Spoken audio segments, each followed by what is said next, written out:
Anyone in the public forum today? So I will move to confirmation of the minutes of the meeting on Monday, the 19th of May. Roger, you will have to move that those are true and correct. Tracy will second that. All those in favour?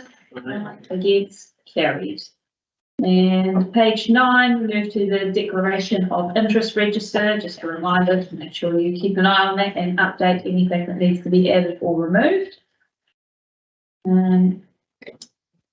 Moving on to our apologies. Sorry. I received apologies from Di Johns. Thank you. And the Mayor will be joining us via Teams. Yeah. We're going to. I'm here, madam. Yeah.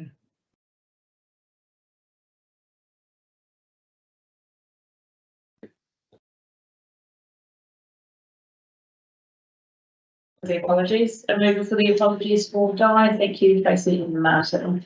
All those in favour? Against? Carried. Move now to our first report of the day, which is the road name approval report for Sunderland Park subdivision. And here is Faith. Thank you. Welcome, Faith. Thank you. Good afternoon, everybody. So we've had a request for road name approval for 4 roads in the Sunderland Park subdivision. The names provided are selected from Okaha's pre-approved list of Maori names, which are Patiki Drive, Koriki Lane, Kiwi Close and Pukeko Way. Names meet council policy and it's my recommendation to approve the list. Thank you. Does anybody have any questions on those names as requested by the developer, which are from Okaha's approved list? I just thought they were great names. I was just going to say it's great to see today being used more and more. I think it will definitely help the community in the long run. The only comment I had, and I don't know if it's something that this board can look at in the future, there's obviously the list of approved names from the VCB that relate to World War I memorial names. There are no women on that list. I think the majority of the people that are taken are actually off the cenotaph, so Maybe it's something that we could look at in the future and have some pre-approved substantial women from our area added to the list would be quite cool. So go back to our recommendations on page Madam Chair. 12. I'll second that. Martin's happy to move, Jaden's happy to second those. All those in favour? Aye. Against? Carried. Thank you. And now we move to page 26, which is additional road naming for the Clyde Retirement Village. once again we've been requested for 8 road names for the retirement village. The names provided by the developer commemorate families with a long association with Clyde, and you'll see as an attachment to your report, as Appendix 2, supporting documents for each of the families with some explanation and history on each of the family. The road names requested are Rabbit Avenue, Lyons Drive, Tweedale Drive, then Vauxhall Crescent, Bogue Lane, Parks Lane, Gregory Lane and Greenfield Lane. The names once again meet the council policy and it's a recommendation that we approve them. Questions? Any questions? They seem to me to be appropriate, given the locations of the retirement village, and people will have that, residents will have that association with historical families. I was really pleased to see the letters from each of the families outlining their connections and the history, and it's very interesting. Yeah. Somebody like to move that those, thank you Roger, and seconded Jaden. All those in favour?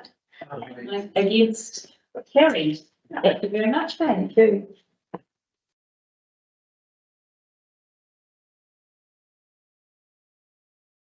Moving to the Vincent financial report for the period ending 31 March. Welcome, Don.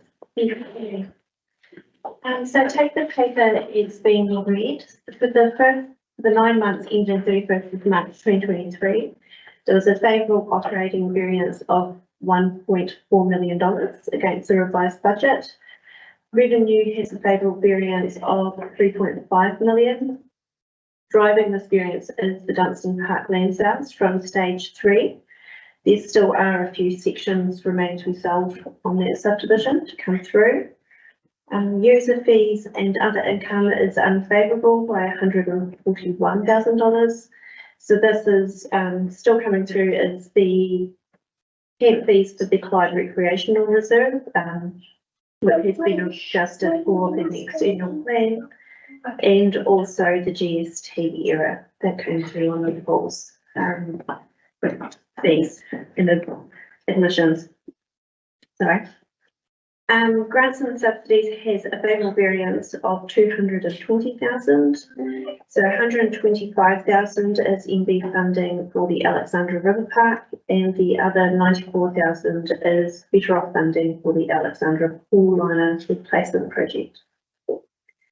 Expenditure has an unfavourable variance of 2.1 million. This is just due to where the budget sits for the cost of sales on the land for the Dunstan Park subdivision. So if you have a look at the difference between the two, there's about a $2 million profit on that. Cost of sale, staff costs are higher than budget as well.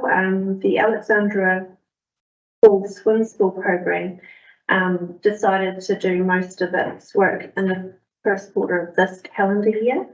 And then there's also some property staff budgets which are over budget, and these are actually sitting in the district-wide budget but will flow down as part of the end-of-year processes, and you offset that.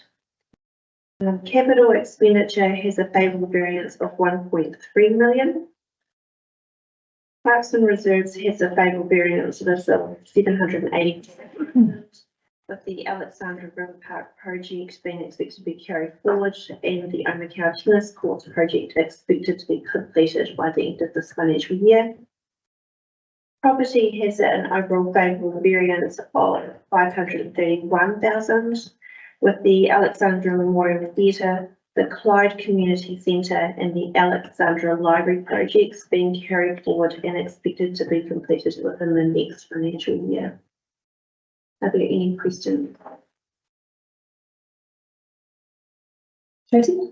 Can you just talk me through the pools, just with there's still a, excluding the GST error, there's still that 35k difference. Are you saying that's work that was front loaded at that part of the year, or is it a variation on people that are attending the pool? It's probably more the timing of when the money flows through, especially when you've got this swim school and program coming through. So it's possibly just a little bit of a lag. There might be a little bit of a drop through. There's been some closures. Yeah, there's been a couple of closures. Yeah, just due to staff restrictions. Yeah, so I can speak to that. Yeah, so the swim schools brought forward, and then the second piece is around some of our rostering. We're a little bit over. We've now brought that under. So, to Donna's point, we should see that sitting roughly right by the end of the year. Yeah. Cool. Thank you. I have a couple of questions, please, Donna. So just under expenditure on page 50, there's above cost of sales, there's a cost allocations. I just wondered what that covered. The cost allocations, I believe these are overheads. So that's like paying for finance and IT, as well as governance and Across the departments. yeah. Okay, perfect. And then I wondered if there was a reason, so I just bring it up here. The fuel and energy favourable variance and the cost being lower at Alex Pool for the period. I wondered, thought it was quite good. Just wondered if there was a reason why. Unfortunately, I actually don't have that information off the top of my head, but I can look into that for you. It might be something that will stay for the remainder of the year, which would be quite beneficial because the chemical costs are a little bit higher than budget, so we just offset that increase that way. Perfect. And then I just had two questions about the reserves page. One was our, the $20,000 for the Alexander Brass Band Fund. Possibly will know more about that than me. So I'm just assuming, it's a specific reserve, so it'll be something sitting there specifically for the brass. I just wanted the brass band were aware that. There's Do one, you have any idea, Martin? it's one of those handovers, that I know you and Sue are working on trying to find why those jars, is it 20 or is it 2? 20. 20. Yeah. It's history. We haven't had an Alexandra brass band for 30 odd years. And it's just sitting there. It was, you know, it's what you may need to come back You go through each of them under. and have a look at some of those because what their purposes and, you know, can we release those funds and, you know, do you want to say the pipe band could probably use them, you know? Yeah. Probably do something other than sit there. And Well, at least they're earning interest. and then the final question was also on that reserves page, which was the Molyneux Pool exit. I don't know if you or David had an update on that. Obviously, there's money transferring in, but we're still ending up further behind. So a lot of that will be capital expenditure. That's voted for the pools. So the depreciation funding that we fund throughout the year will go towards paying that debt down. But it is definitely something that does need to be investigated through our whole reserves review. Do you know when we'd anticipate a board plan or further information on it? Understand that. The plans within the long-term plan to review all that, isn't it? Yeah, so over the coming month, been having that part of our long-term financial strategy. Yeah. Financial strategy? The governance team are just, we're going to date for a joint conversation, with the CCB, because CCB's summary got quite a deficit. So as part of the financial this is how we, what you want to do with that. And it's not dissimilar conversations, hence why we're bringing those together. So I think in the schedule, we were hoping to have that in July, coming up very soon. Okay, yeah. Thank you. Any other questions? In that case, someone happy to move that the report be received? Thank you, Tracy. Seconded, thank you, Roger. All those in favour? Carries. Thank you very much, Donna. Page 56, the grant accountability report for the Alexandra Bottom Festival 2022. Thank you. Okay. Do you want us to give us a bit of a flow through? Yeah, that'd be great. Thanks, Tim. Just on the 22s, I should. Yes, please, thank you. So council's been audited by ICL, done by Findex. I took over 1 April, so coming in on the back of them. So the accounts, I assume, have been shared with committee, the report. So a couple of things to note, 22 looks a lot up on 21. There's a COVID in there, so just to clarify that, it's not a gangbuster year, it's not a fair normalisation. We're in fact actually doing our budget, we've done our budget on the current 23 Blossom Festival based on the 2020 year. 22 was a very strong year, it was an anniversary year, and hopefully we get that again moving forward, but we haven't banked on that just for prudency in that way. So it was a good year, numbers are up. And what we've learned from that is, and we're taking this into the budget, is to be cautious on our cost expenditure because there's not much room for movement, particularly if there's a weather event. So we're going to be very conscious of our reserves and ability to weather a storm, so to speak, figuratively. So it was a good year. The books balanced up. We're entering into this 2023 a very good position. But we've been prudent on our cost assumptions to make sure we don't have any issues from a funding perspective. Yeah. No contingent liabilities, nothing to worry about the balance sheet or things like that. It's quite simplistic on that side as well. Yeah. Thank you. Does anybody have any questions? I I've got a question, and it doesn't necessarily, make any difference to the report, thank you, but maybe you might be able to answer this, Martin, as well. Has there ever been any rough calculation of just how, like, as a value, the volunteer hours actually adds up to? Because I can imagine it's sizable. When you think about the project that delivers for the entire community, and it's such an iconic, you know, so iconic for our region, but just how important that, I mean, we always say it, and I note the point in your report, but I'm just wondering, has there ever been a like a rough calculation? Probably not, you should know better than me. I remember about 5 or 6 years ago, there was an economic impact report done, which valued the dollar for every dollar spent. It was basically around about $7 spent somewhere else. So, and then the amount, the trouble with that is, without going back to our volunteers and asking them to, for float builders, recording how many hours, it's a bit onerous for them to. But best guesses, 3,000 to 4,000 hours of volunteer labour put in that at $30 an hour. We've got in excess of $1 million worth of labour being put into that every year.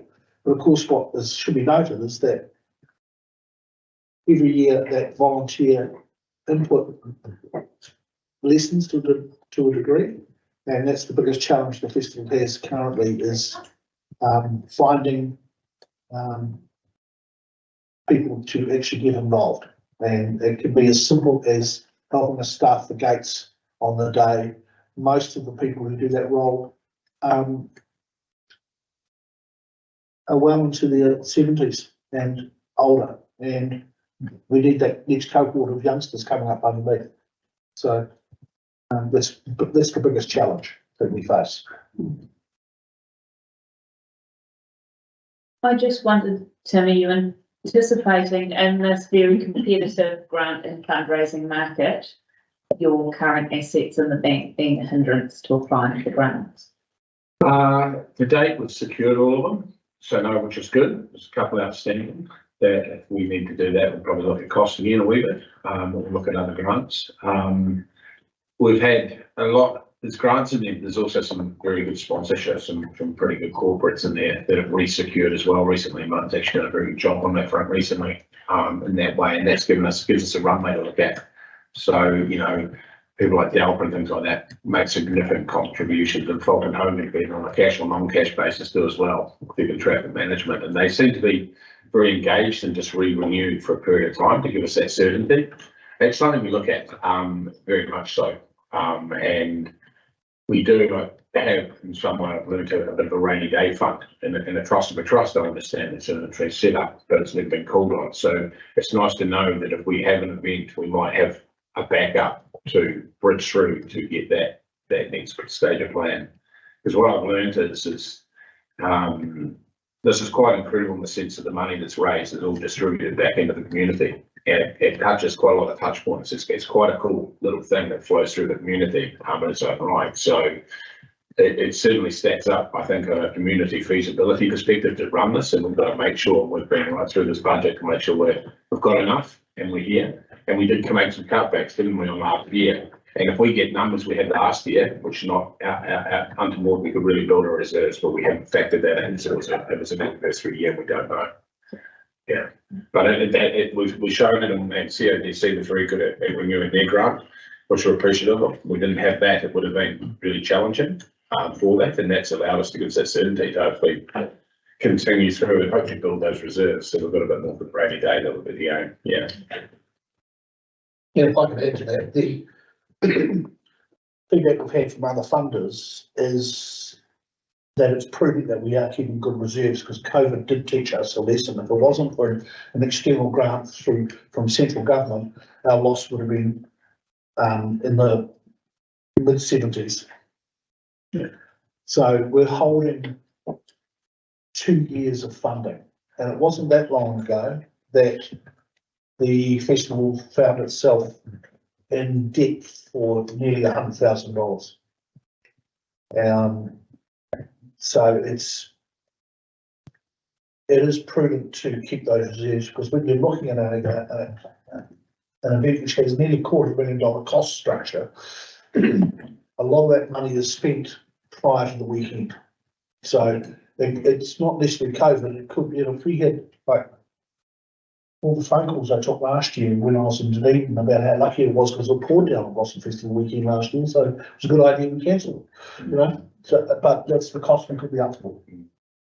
And I guess that's just clear, the clarification in the reports of how much is needed if it is rained off or snowed off or paved off. But if I happen this year, I should. Is someone happy to move the report, please, that have been received? Thank you, Tracy, and seconded. Thank you, Roger. All those in favour? Aye. Against? Carried. Thank you very much, Tim. Right. Moving along to page 78, community outcomes and community ideas for the draft 2024 to 34 long-term plan. Welcome, Paula and Christine. Thank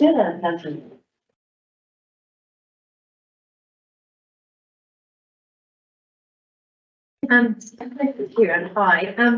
Just there's two aspects to this report. The first aspect I'll touch on really quickly, and that was just confirming that the community outcomes that we have used in the 2021 long-term plan will be carrying through into the 2024 long-term plan. So it lines in with the asset management plan within the works, policies and documents that council have been working on through the last 3-year period.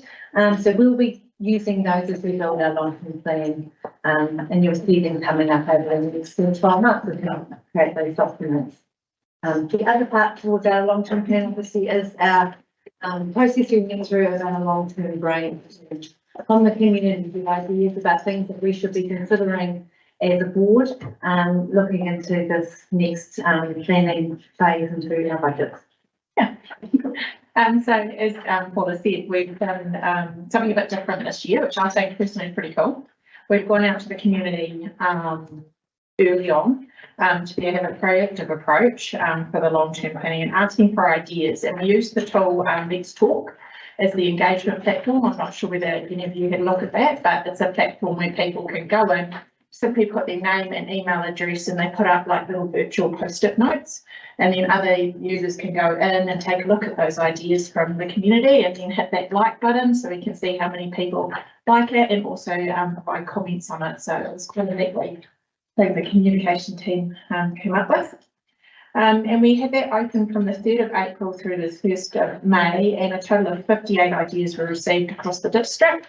We've already taken the ideas that related to the council activities to the council to consider, and today we're bringing the ideas which relate to the Vincent ward, the Vincent Community Board to consider. So we then divided the ideas up into ideas that do not relate to an existing council activity, and our recommendation is redirect the people who have made those ideas onto the relevant entities to progress those ideas further. So if you're in agreement with that, we can then move through the other ideas, like the council did, sort of by chunking it up into the ideas as we go through to help a discussion if that's okay. Yep. So yep, was there any questions around those first 5?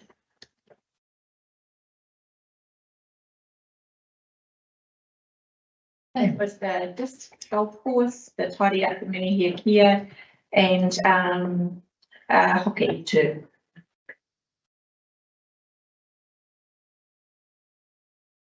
No, okay, then move on. The next one is the idea around the hydrocide for the Alexandra pool. You'll see there we had a look at what the Invercargill pool hydrocide development cost, and that was 3.2 million. So our recommendation there is that perhaps it's just a bit too high for us at this stage, if that's the agreement with the board members. Can I ask a question there? Has anyone actually spoken to Invercargill and said what was the return? No, I haven't. I'm not suggesting that you go and do it, but does anyone know what that would be? We can find that. I can say that I think the initial feasibility study of the full hydroslide was considered and it was excluded because the cost of installation and the benefits it brought was a big deal.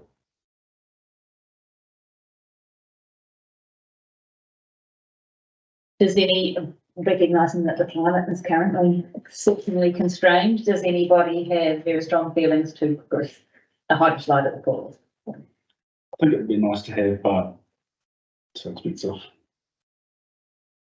Okay.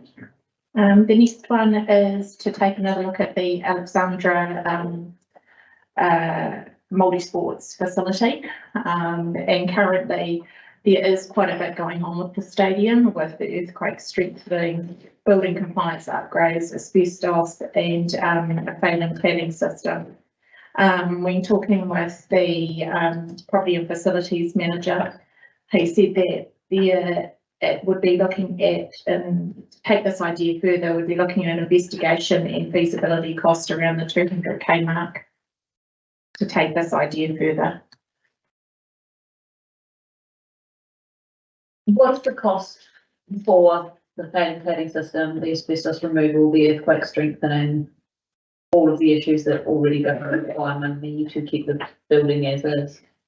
So that's something that needs to be looked at That was altogether all part and of be that. reported back. Because the risk we run is putting good money after bad.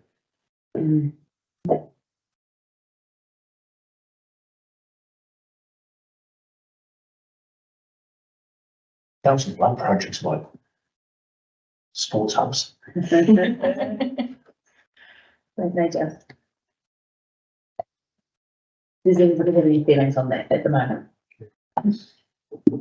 And I guess that's my concern as well, is if the earthquake strengthening were to come in at a significant cost, is that the money well spent on a building that's possibly not fit for purpose for the next 2 years. Yes, it's used by day. And that will be a part of that 200,000 to, you know, program that through so that you can have the ability to look at the different components of the asset, see how much life is left in it, look at the feasibility of use and that, just like you're talking about the Invercargill idea. So you're suggesting putting 200K in the LTP to investigate the. That's what's been suggested by the property and facilities manager. But that's an option that you may like to consider. I think we probably do need to have that on the table. Sorry, Louise. Sorry to interrupt. I just wonder whether as the costs are available for the earthquake strengthening of the mines daily, you make a decision then. Because then you have an understanding of what the costs are there and whether you want to be on the president and still. Would that figure also have a potential ballpark for the failing cladding and the asbestos issues? We can just, would you do that? Because understanding the earthquake strengthening and other requirements of that building are a much less project, less project than going through the feasibility of a whole new building as well. If we can, That might be a stage one and then we can see it. if we can make that happen as a stage one, understand that would probably be helpful, just to have a better understanding of what those costs are, because if we're talking 5 million, that's one thing, and if it's 20 million, that's something else. So is that in a form of the report perhaps back to the board with that information? Is that what you're thinking?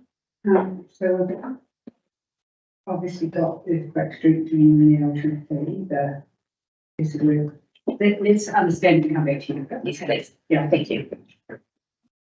we've got cladding, strengthening Asbestos. and Okay, the next one is a community facility for people who live with disabilities or impairments for their families and the support people to use.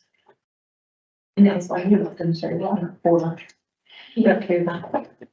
So councillor, the board has a few, a couple of buildings that it does manage and own currently. So it could be an option that some of those existing spaces could be diversified.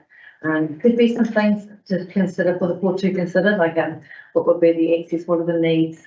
and the compatibility of use, but you do currently have a library that does cater for that wider community, and Central Stories also has a lovely meeting place for people. So there are some facilities that maybe could be diversified, but that sort of have to work through what this group would need. It's just really to get a guide from the board of whether you want that investigated further, as a development program for those buildings.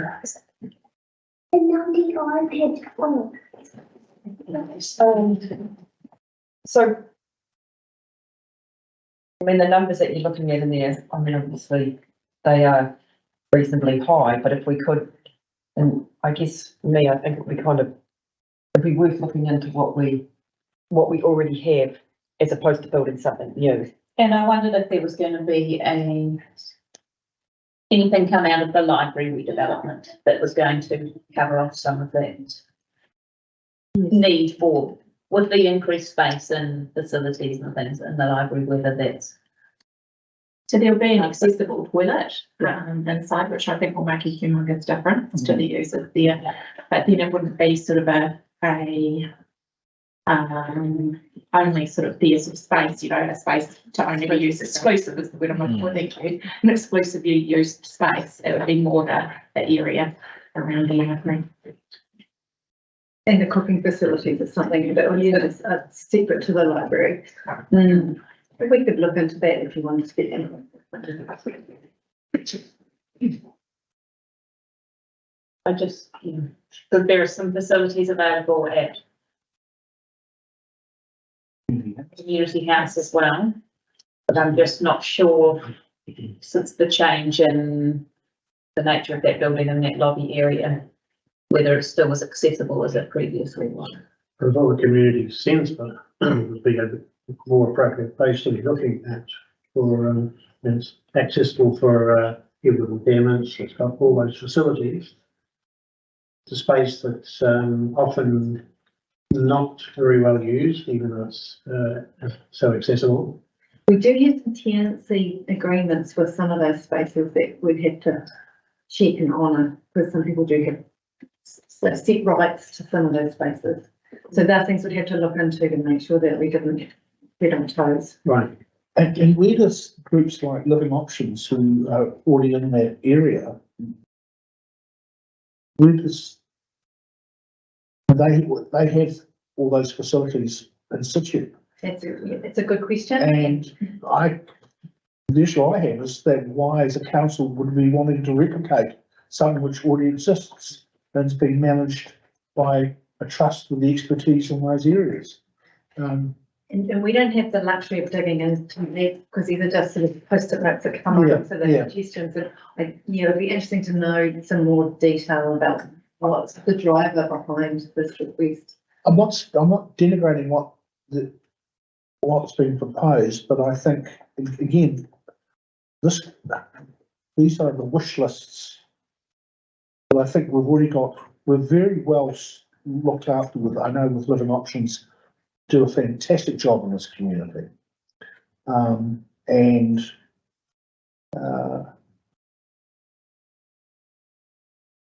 There are other things which will come out of this process which may have a wider reach and a broader benefit. So, my thinking is that I don't think too much energy or time should be spent on this. The fact is the library's going to have an accessible toilet, which is going to be a blessing. The library already fulfills a function in this community far broader than just handing out books. And the new development in the library is really just going to extend that role the library has. So,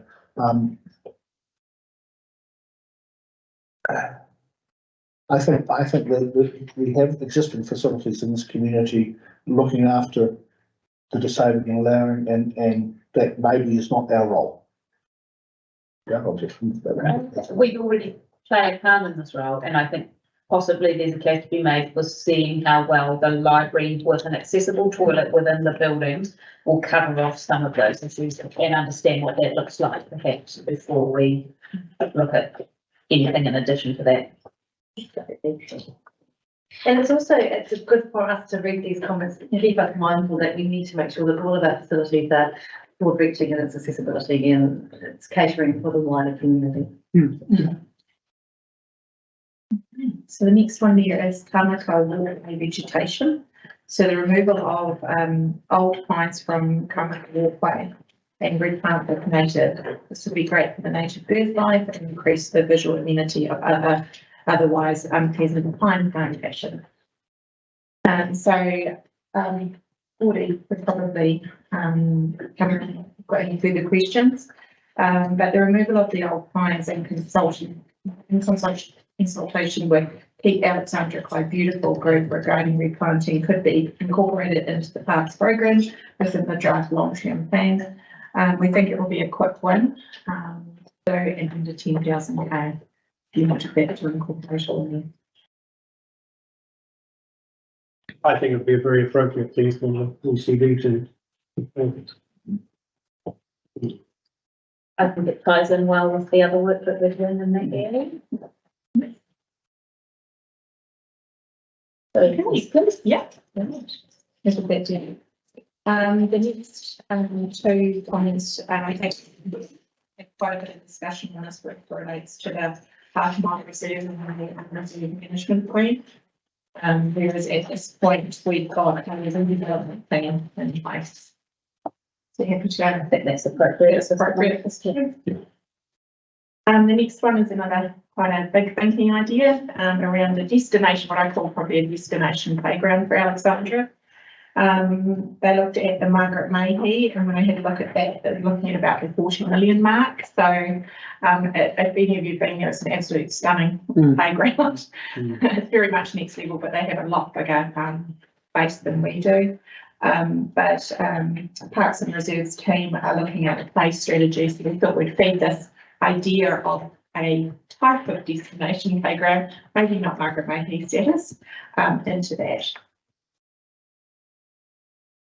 Quite excited about the play strategy that's coming because there has been a move away from that kind of idea. Here's a slide, you slide on it, to more interactive and imaginative play for children and adults alike. As the playground shows us. So you'll be able to go and play there too, Martin.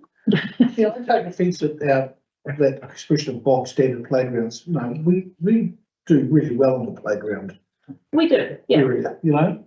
I think they are looking good. Yeah. It's just they don't necessarily stand the test of time. Well, some of them require. Well, they all need refurbishing at a regular basis because they get used. I think that's the proof of the pudding. You just go past that playground on the corner of Pioneer Park, opposite Super Liquor, and there's always people there. There's always people there. It's really popular, and it works across age groups too, from toddlers to pre-teens. And adults. Yeah, but you're not allowed to hang out there anymore. That's why you keep young kids, then you can. Well, that's why I'm missing out. Okay, so we can feed that into the strategy, play strategy there? I think so, yeah. Okay. And the next one, the final one here is a stage native vegetation planting in the area adjacent to the Clyde River Park. Again, Parks and Recreation Manager comment there could be an opportunity for a community group to collaborate with council plant natives on council land. A part of the land within this area is not council owned, so consultation with ORC and Contact Energy need to be considered. So that's sort of looking at bringing those groups together and working through and facilitation and things like that, and also probably a bit of planting as well if you wanted to go down that line. So that's looking at around the 10K in this mark if you wanted to go ahead with that idea. Is that the area that's still covered in the winter? So between the river park and the river, or it didn't give lots of detail right within that posting on it, so it probably needs to see the further investigation. Because there's quite a lot of planting being done out. Yeah. Just whether you want to further that. That's a good idea. Yeah. I think it's a great idea. Because we're doing a lot of work in this space, so I guess the more native plants you order, the more involved discount we could potentially get. Living large. Okay. Too many natives. So what happens if someone in the community has another idea? Too late. Who knows? Look, what we're trying to do is catch them in a formal process, and it is, it's, you will be receiving ideas all the time as elected members, and that's fantastic, and I guess it's just what we do with that, and what you do when you receive that throughout your 3-year term, so that will still continue happening. This was just an opportunity to formally put the question out to people who may not normally have connections or ways of, getting into. I think it's good, but then we have to, I guess, keep we don't want to shut people, other next ideas down. Yeah, and you will be getting that all the time. So just use your usual networks and mechanisms, and we will too. We were just really mindful that when it gets to a long-term plan submission process and people come with great ideas, 2 days before a sign off of a budget, we go, wow, that would have been amazing if only we'd had time to work it through and see how, and compare things with other projects.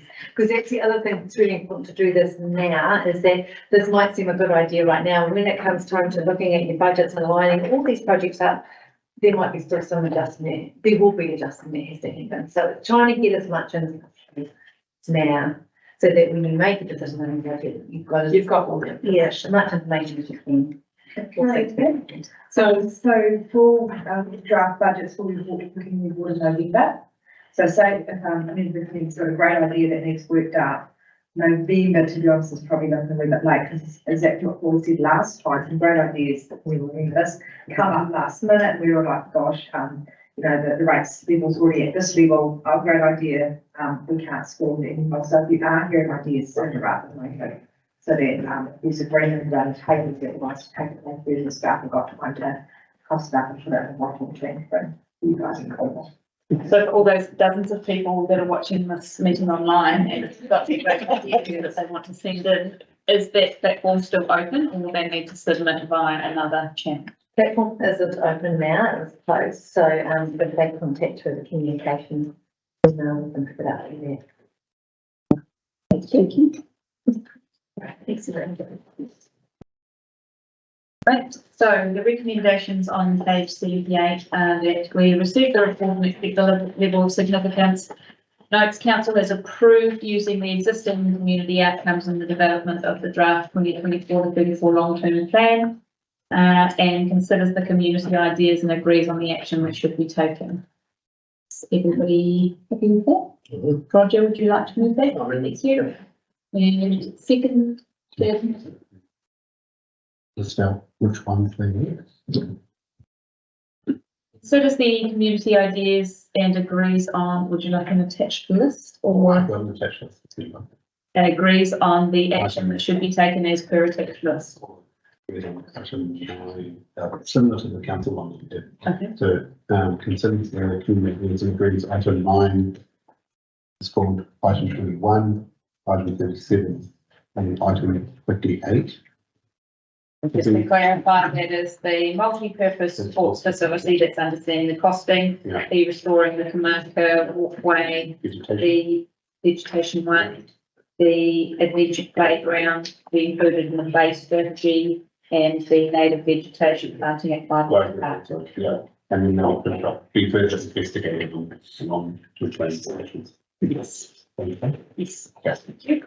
Are you happy with the amendment, Roger? Yeah. All those in favour? Aye. Against? Carried. Thank you very much.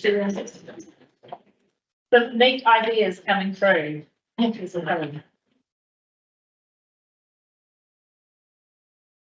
Moving to page 84. Approval of the draft Anako and OPA Reserves Management Plan 2022. Well, that's it, was a spare part under it. Thank you. So, back in 2019, the board received a report on developing a new multi-use community hub on the Overcarriage Recreation Reserve. And through the 2021-31 long-term plan, the board consulted on contributing funding towards that project. And it's up to we agreed to do that. So to meet the requirements of the Reserves Act, because we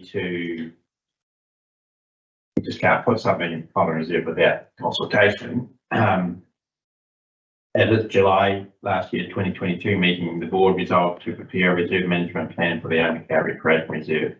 And this would allow the public to submit on the future policy direction for the reserve and including the potential hub going on that site. However, when we were developing the initial draft plan, it made sense that we should include all the reserves in Omakau and OFA in the same management plan. So we've included those as well. And the draft plan will be publicised once approved it from this meeting for 2 months, seeking submissions, which the board will hear once we've collated those later in the year. And in preparing the draft plan, we've engaged with the Omakau Reserve Committee, the Golf Club, the Open Pool Committee, I think a few other, I think, in the Open Club, I think, from memory. So happy to answer any questions. So, with your permission, I actually want to just tell a wee story about what I found out about the very tiny parcel of land that is known as the OFA ice skating rink. Perhaps, well, some people might know it, but I phoned Sam List and I said, because obviously, you know, that's right, that's neighbouring for his property. And I said to him, I said, what's the story? And he said that the Stafford family gave it to Vincent Ward before his family owned property. So that it was actually, so it's obviously been passed over quite some time ago. And what he said was that it was quite a small area of land that they used as the ice skating rink. And then what happened one day is the school children decided, and he said he was about 12 at the time, and he's got a couple of years more than that on him at the moment. And Sam said the kids at the time, they fundraised, and there was a person who was using a D8 bulldozer at the time. So they said, we've fundraised this money, can we get you in to make a bigger ice skating rink? And so what happened is, because there's a natural spring underneath there, it got stuck and just about sunk to the point. And so you can imagine the size of this dozer in that tiny little patch of land. Anyway, they had a shearer come out who was coming through the district at the time, and he managed to put the posts on, you know, have a tree, put the old post down and get this dozer out. So then he said, so Sam got quite animated at this point, and I said, so what else? I said, oh, we noticed that there was some lights on an old, and I said, what's the story with that? And he said to me, Murdoch Campbell, he was in charge of the power board at that stage. And he said that Kevin Dowling met with him and said, well, there's no money. But, and he said, oh, well, okay, well, we'll put these power poles up and we'll install the lights and we'll give you a connection without any charge.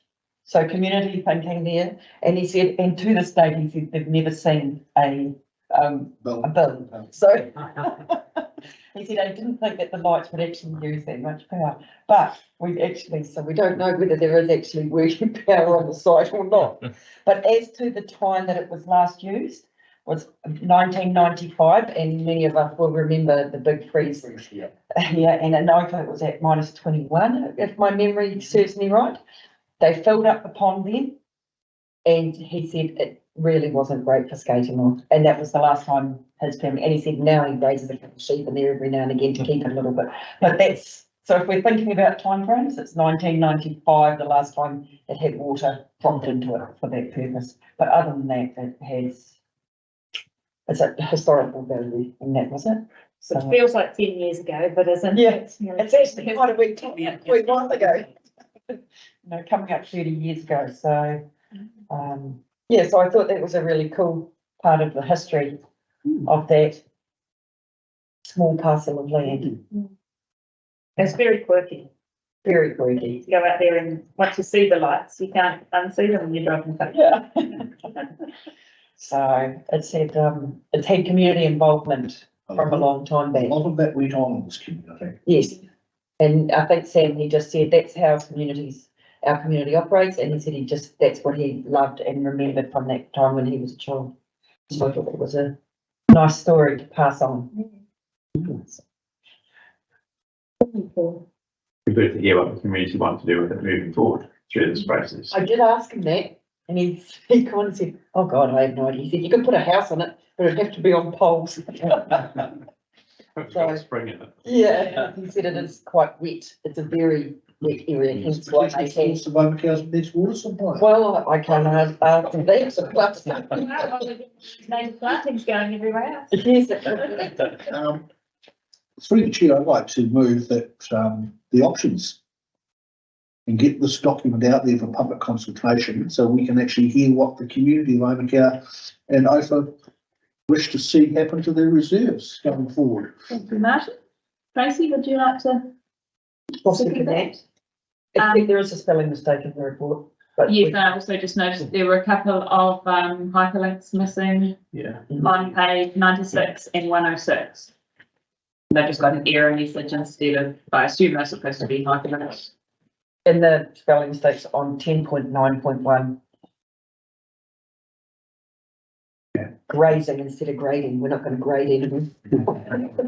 Chocolate today goes to Tracy for the spelling mistake. Thank you. You've got that, Martin and Tracy. All those in favour? Aye. Again, carried. Thank you, Gordy. I'm sure those communities will come up with some novel ideas, suggestions.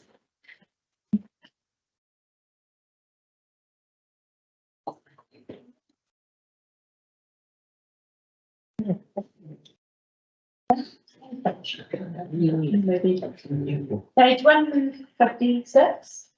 Well, is the Mayor on? Yeah. Would he like to give his report if you are there, Mr. Mayor? I certainly would. Can you hear me all right, board? Yes, thank you. Excellent. Firstly, I just want to say well done on the place namings for out here in Clyde. I really enjoyed reading the pieces that have been set in for the retirement village from families that I've known for 30 years but didn't know them 6 generations ago. So I found it fascinating reading through that in the agenda. So well done. Since we last, well, I didn't actually make the last meeting because I was in Wellington, but since the last, over the last few weeks, a big part of life for both me and for you, Madam Chair, have been the appointment process for the new CEO. We had 51 applicants in all, and how it's handled, board members might be interested, is that it's called the Executive Committee, which is the Mayor, the Deputy Mayor, and a representative of each ward that from the council, from each ward that the Deputy Mayor isn't part of. That representative, being Tamer, got through to a shortlist, which was then interviewed by the whole of council. So I thought 51 applicants, a number of whom, like our successful applicant, the Upper Hutt City CEO, Peter Kelly, were current CEs or past CEs of other councils. And I think that was both an indictment, a positive indictment on both Central Otago as a place and the council as a whole. Peter was the choice. It was a long day's interview process and then several hours discussions afterwards by the council. He's been at Upper Hutt City Council for 5 years, and prior to that was the head of the New Zealand Army. But he doesn't come across, and I'm sure the councillors will agree with me, he doesn't come across as someone who used to be a brigadier general or a major general or whatever he was. A very affable chap, and just brings that incredible amount of leadership experience through that time in the army. So he'll start with us on the 11th of September, and looking forward to that. A major highlight of the last few weeks was what might be called a soft opening of the Lac Dunstan water supply plant at the top of the Clyde Hill on the 23rd of May. Basically, the plant was ready to go, but the arrangements weren't ready for the proper opening. So the proper opening is to come 22nd of June, I think, and there will be invites coming out. But since I first got on the board that you sit on now, back in 2008, I've fielded complaints both as a board member and mayor from residents of Alexandra about the hardness of their drinking water. So it was really a great thrill to open that plant. People can look forward to much less lime in their water in Alexandra, and we've also got Alexandra and Clyde fully compliant with New Zealand drinking water standards, which is something the council set itself upon back in the 2018 LTP. So this plant was a couple of years late in getting open due to a couple of factors. It was a really good day, and I hope you can all make the official opening. I attended the Alexandra Clyde and Districts Business Group meeting, their breakfast meeting in May. The topic was, is Alexandra being held back? And that followed an advertisement of the same name in the paper. And there were some claims made asserting this was the case. And I responded to those claims with facts, some of which I'll share now, such as the Infometrics data for 2022, which showed the GDP growth in Vincent of 7.5%. Central Otago as a whole had 6.3%, and New Zealand as a whole 5.3%. So 7.5% for Vincent, 5.3% nationally. Employment similar, 5.1% growth in Vincent versus 2.4% for Central Otago as a whole and 3% nationally. So the growth of employment in the Vincent ward is actually double that for the whole of Central Otago. And if you look at our population growth just for Alexandra, not for the Vincent ward, from the 2013 census to 2022, Alexandra grew at double the rate of Oamaru and Invercargill, triple the rate of Balclutha, and 4 times the rate of Gore. And I think those facts just make a nonsense of these claims that a small number of people keep trying to raise that somehow Alexandra is not doing well. Alexandra is doing very well, and it baffles me. There's also been a few other things I've attended. I had a meeting alongside Madam Chair with the chair of the Omako Community Hub Build just to find out how that's going. Attended the Alexandra Youth Trust AGM. That was Jaden, Deputy Chair Jaden's last stint as the chair of that trust after a long period in that seat. Congratulations to Jaden. And also attended a CoLab business breakfast. So that's my report. Happy to take any questions. Sorry I can't be there with you today. I'm working from home. I've got a mokapuna who's had his tonsils out, and it doesn't look like that's a lot of fun, frankly. So he's just sitting quietly watching some incoherent nonsense on the television about Minecraft. So I'm quite happy to be sitting here in the meeting, believe me. Wonderful. Thank you, Mr. Mayor. Does anybody have any questions? I'm happy to move this report be received. Roger, thank you. Is happy to second that. All those in favour? Against? Carried. Thank you very much, Mr. Mayor. Thank you. We now move to my chair's report. I should post one this time. So quite a lot has happened since I gave my last chair's report, and then I missed the last meeting as I was lucky enough to be away overseas. It has highlighted for me that many of the challenges our residents are facing are certainly not unique to Central Otago or even to New Zealand. Rising costs, housing challenges, social unease and geopolitical tension are all impacting on everyday lives, including the price of cucumbers at the supermarkets.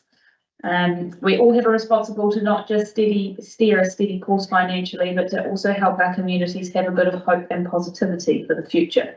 And investing in projects for social good, such as the Omako Hub and Ice and Line Roof, I believe are part of our core roles, not just rates, rubbish and roads.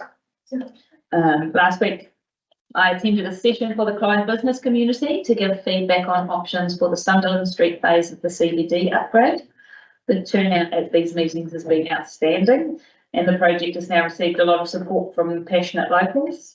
I'd like to thank both the local business owners and residents in the CBD and also our CODC team who've been integral to building a positive, mutually beneficial relationship. And no doubt everybody is looking forward to the completion of that work.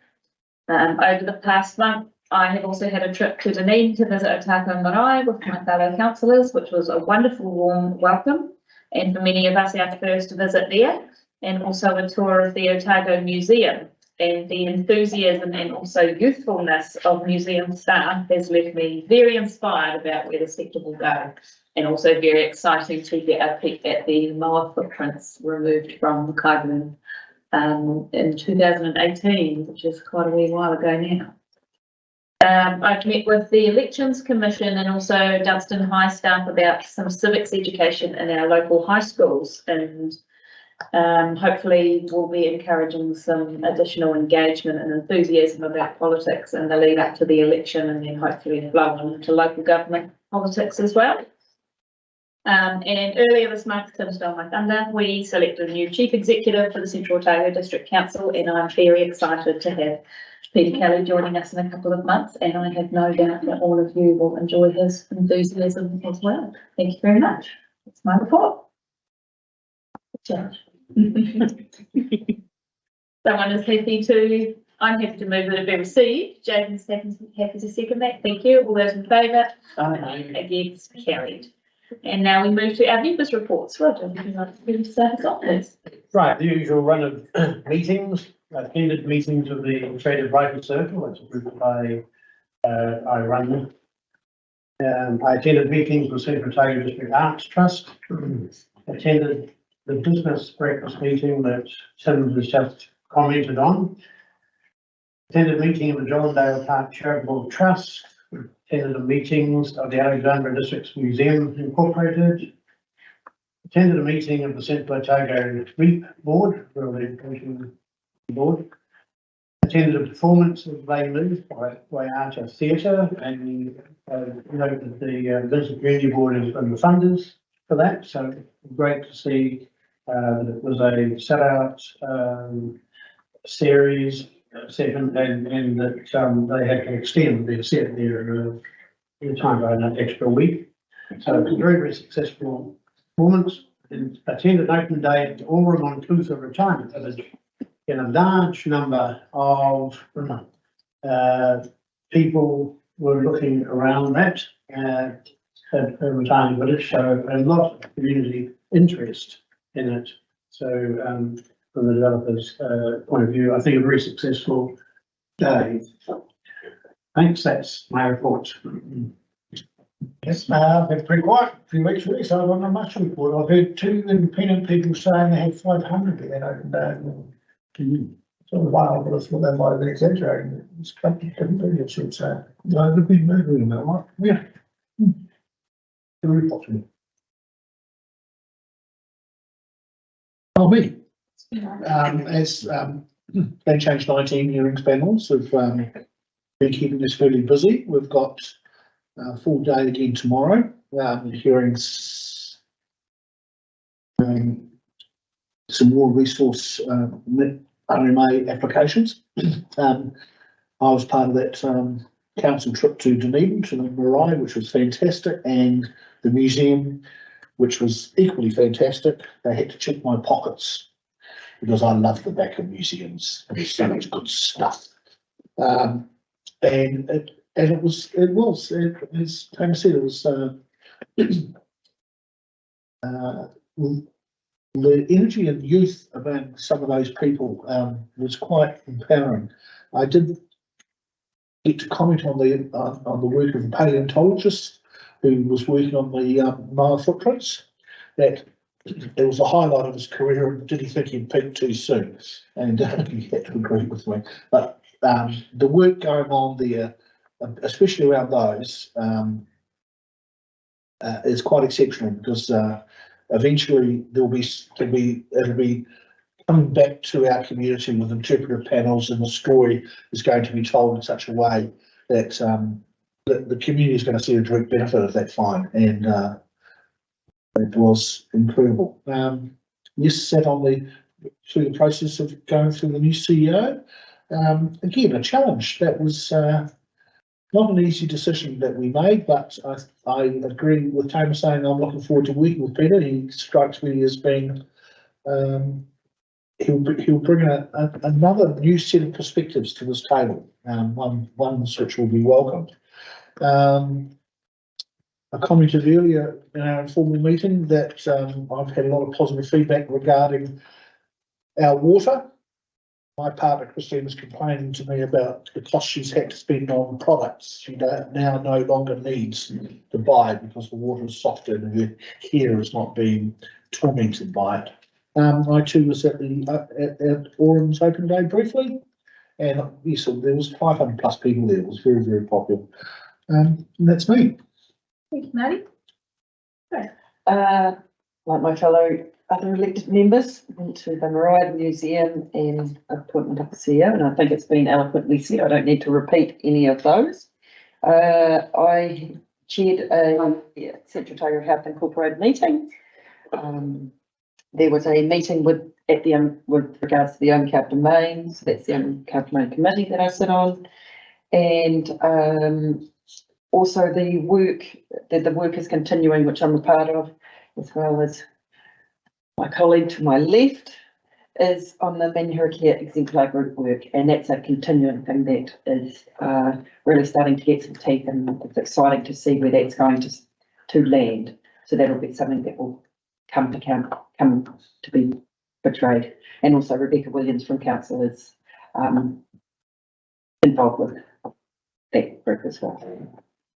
That's me. All right, so I attended the St Bathans Residents Association AGM along with a representative from DOC. The main issue is still the wild pigs, so I made it quite clear to DOC as well that my concern for the safety of residents and visitors to the area. Thankfully, the new regional manager is currently putting plans in place to support the community to deal with that. So I'm looking forward to getting an update on that soon.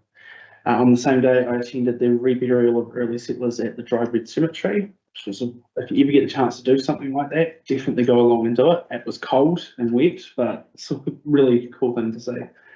I did a radio interview with Wellington Access Radio on my views on the local government review in Three Waters. And I attended the Otago Region Wild and Conifer Management Leaders Hui in Queenstown. The main issues there were really around funding to keep the work going that's already been done. And, you know, there was a lot of praise for what CRDC's done, both at a council and community board level so far, with wilding conifers, especially in urban areas. And so my encouragement for everybody is let's just keep doing it and really work on that. We're definitely at a crossroads where it's time to decide whether or not this is something we want to deal with before it gets too out of hand. And so if anyone wants afterwards, I've got some photos of up behind the hills and other places just to show you just how much the spread's happening. And that is me. Oh, thank you. Happy to move that those verbal reports be received. Jaden is happy to second that. Thank you. All those in favour? Aye. Against? Carried. Now, we move to page 159 for the governance report. Which has status report. Sarah, is there anything that you wanted to add to any of those? No. Very pleased to see you. That should be a recent update on all of them. Thank you very much. I'll move and take this read. Thanks, Martin. I'll second it. Thank you, Tracy. Roger's just heading up to see if there was something that you. There was something there, sorry, it's taking a long time to get to the bottom. Scroll. I think. Where's it gone to? While Roger's looking for that, I'll just make a very quick comment that the Omacao Hub is progressing really well, and there is a lot of people involved with the work that's going on out there. So while you might only see a small snippet in here, please be reassured that everything is, you know, coming along, and there's a lot of work being done behind the scenes. Exciting. Perfect. All right. Thank you. Move Martin, seconded Tracy. All those in favour? Against? Carried. Thank you. Page 181. The date of our next meeting is the 25th of July. We will be looking. You will be waiting for a report, investigating an alternative start time for that meeting. So if you are planning to attend, I will let you know what the start time will be. Or Wayne will, it's not possibly more accurate. Wayne and Sarah will let you know. I'll likely forget. Wonderful, and we now move to the resolution put to the public for the confirmation of non-public minutes. Thank you very much for coming along today. Lovely to see you.